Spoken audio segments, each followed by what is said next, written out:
Have you ever noticed your genuine kindness seemingly eroding others' respect? That the harder you strive to please, the more people ignore, test, or exploit your goodwill? This visceral experience transcends words. You feel it physically in the suppressed retort tightening your throat, the sinking weight of your unheard voice, and the bitter frustration of watching manipulative individuals command deference while you're perpetually overlooked despite seeking peace. This isn't random misfortune, but the outcome of a dark, enduring human logic. 5 centuries ago, Machiavelli exposed this brutal truth. When forced to choose, it's safer to be feared than loved. Though unsettling, reality confirms our world responds more predictably to consequences than kindness. Not because people are evil, but because minds instinctively respect boundaries over promises and admire strength over submission. This isn't about becoming a tyrant, but understanding that unguarded kindness is like bleeding in shark-infested waters, an invitation to predation.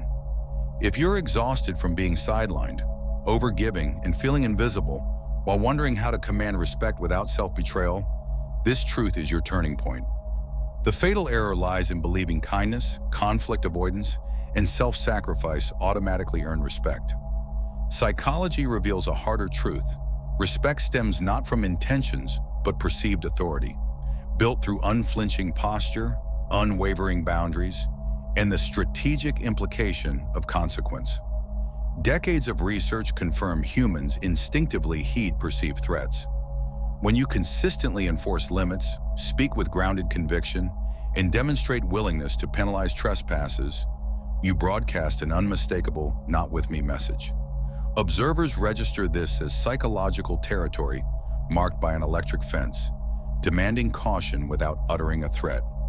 Contrast this with the people pleaser, the yes masking a screaming no, the over-explained justifications, the conflict avoidant smiles, the silence swallowing insults.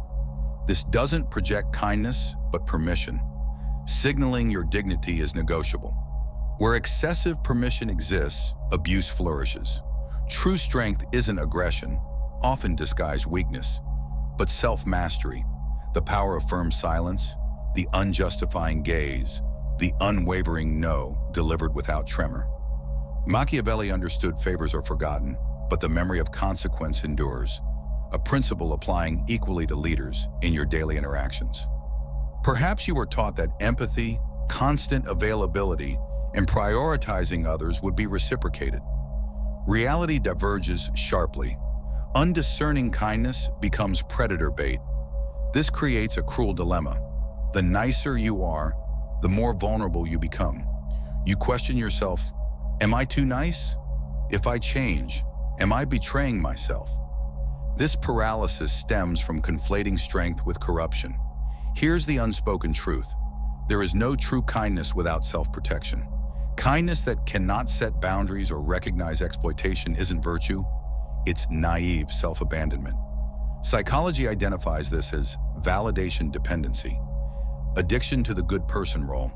You become the perpetual giver, listener, forgiver, confusing peacekeeping with passivity until you're drowning in lopsided relationships. The cost?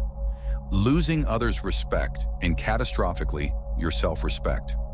Being good isn't weak, but goodness without wisdom is a highway to suffering. Machiavelli didn't advocate cruelty. He demanded understanding human nature respects those who defend themselves. The pivotal question becomes, how do you inspire respectful caution without becoming what you despise? Machiavelli's genius recognized the razor-thin line between fear and hatred. Stray too far toward passivity, invite abuse, veer into tyranny, incite revolt. True authority is surgical, measured, strategic, rooted in self-control. Being feared doesn't mean aggression, humiliation, or terror, which inevitably backfires. It means acting with such clarity, consistency, and quiet conviction that people grasp the cost of disrespect intuitively, without threats. Your words carry weight, your absence is felt, your presence isn't taken for granted. This latent power builds gradually, a firm no here, disengaging from toxicity there, refusing to justify boundaries to boundary pushers. It's claiming emotional territory through actions, not explanations. Psychology confirms those exercising silent authority garner deeper respect than shouters. The key? Mastering yourself, your emotions, reactions, and limits, with serene firmness. When you radiate unshakable self-command, people hesitate not because you intimidate, but because they know disrespect carries consequences. This is how you wield fear wisely, as a protective barrier, not a weapon. External transformation is impossible without internal reconstruction. If you still fear disappointing others or being rejected for asserting needs, the core issue lives within. Many inherit childhood conditioning equating love with compliance. Say no, turn selfish. Disagree, so rude. This breeds adults sacrificing dignity to sustain the good person persona, a form of psychological slavery. Each self-betrayal reinforces the message, my will doesn't matter. Respect starts internally. You cannot demand what you won't claim for yourself. Building inner sovereignty begins with forensic self-awareness. Where do you silence yourself? With whom do you shrink? Dismantle these patterns strategically, not with rage, but unwavering truth. Expect backlash. Those benefiting from your passivity will label you cold or arrogant. This isn't about you. It's their resistance to losing control. Losing such people is liberation. As you align with your truth, dynamics shift. You stop begging for crumbs and attract genuine respect. Your value rises because you're no longer overly accessible. Machiavelli's timeless insight: conditional love evaporates at the first no, but earned respect endures. You needn't become cold, become complete. Give freely, not fearfully. Love deeply, but don't tolerate exploitation. Forgive, but remember, withdraw strategically.